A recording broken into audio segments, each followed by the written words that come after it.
YouTube channel আপোনালোকক স্বাগতম জনাইছোঁ। মই হায়দৰাবাদত এটা সৰু সৰু কোম্পানীত কাম কৰি আছিলোঁ। ফেব্ৰুৱাৰীত ঘৰলৈ আহিছিলোঁ আৰু ঘৰলৈ অহাৰ পিছত যিহেতু লকডাউন হৈ গ'ল, মোৰ 2 এপ্ৰিলত টিকেট আছিল, কিন্তু লকডাউনৰ বাবে মই যাব নোৱাৰিলোঁ। আৰু যিহেতু মই যাবই নোৱাৰিলোঁ, যাব নোৱাৰাৰ লগে লগে এতিয়া ঘৰততো এনেই বহি থাকিলে নহ'ব, কোনোতো মোক খাবলৈ নিদিয়ে আহি পিনি। তাৰ বাবে মই এটা সৰু সুৰা ব্যৱসায় আৰম্ভ কৰিছোঁ। এতিয়া 2 সপ্তাহ হৈছে। সেই ব্যৱসায়টোৰ ওপৰতে মই এটা ভিডিঅ' বনাইছোঁ। ভাবিলোঁ ব্যৱসায় কৰি থাকোঁ আৰু এটা ইউটিউব চেনেল খুলি লওঁ। মই যি কৰি গৈ আছোঁ চব দেখুৱাই যাম, আৰু সেইকাৰণে মোৰ চেনেলটোৰ নাম দিলোঁ আছামিজ ব্লগ ষ্টাইল। আৰু যদি মোৰ ভিডিঅ'বোৰ চাই ভাল লাগে তেনেহ'লে লাইক কৰিব, শ্বেয়াৰ কৰিব আৰু কমেণ্ট কৰি জনাব কেনেকুৱা পালে, আৰু লগতে মোৰ চেনেলটো ছাবস্ক্ৰাইব কৰিব বুলি আশা থাকিল। তেনেহ'লে দেৰি নকৰি ব'লক, আজি মই ব্লগ বনাইছোঁ, সেই ব্লগটো আপোনালোকক দেখুৱাওঁ। চাওক, এতিয়া মানুহে বুজি পোৱা নাই, মাস্ক দেখিছে নাই, কুকুৰেও লগাইছে। চাওক, কুকুৰে এখন মাস্কৰ কাৰণে দুইটা না যোৱা লাগিছে। বিজনেছটো হ'ল মই চব্জি বিকি আছোঁ। আজি ইয়াৰ বিকি আছোঁ বিলাহী, তিয়ঁহ আৰু নেমু টেঙা। সেয়াই মোৰ সৰু সুৰা business.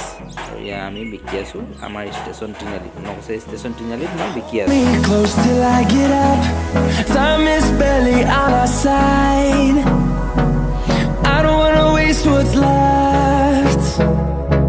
The storms we chase are leading us, and love is all we'll ever trust. Yeah, no, I don't wanna waste what's left. And on we'll go, through the wastelands, through the highways, till my shadow turns to sun. আজি বেছি চব্জি নাপালোঁ, অকল নেমু টেঙাকেইটা পালোঁ। নেমু টেঙাকেইটা বিকি আছোঁ। আমাৰ পিনে এটা নেমু টেঙা 7 টকা। আপোনালোকৰ পিনে কেইটকা জনাবচোন। 20 টকাত 3টা।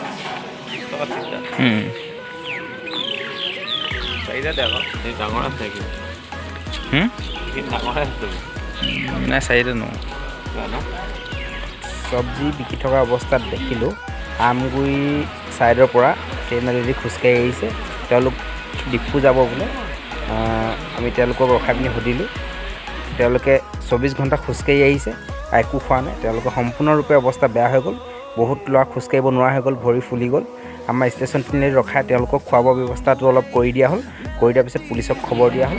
খবৰ দিয়াৰ পিছত পুলিচ আহি পিনি তেওঁলোকক নলবাৰী উচ্চতৰ মাধ্যমিক বিদ্যালয়লৈ লৈ গ'ল। তাতে এতিয়া কোৱাৰেণ্টাইনত ৰখা হৈছে। 14 দিনৰ বাবে ইয়াত কোৱাৰেণ্টাইনত ৰখা হ'ব। আৰু এতিয়া তেওঁলোক বহুতেই সুস্থ, এতিয়া খোৱা বোৱা পাইছে। বন্ধুসকল, আপোনালোকে জনাবচোন ভিডিঅ'টো চাই কেনেকুৱা পালে। যদি ভাল পালে তেনেহ'লে মোৰ চেনেলটো লাইক কৰিব, শ্বেয়াৰ কৰিব আৰু মোক ভিডিঅ' বনাবলৈ আৰু সাহস দিব, আৰু চেনেলটো ছাবস্ক্ৰাইব কৰি দিব।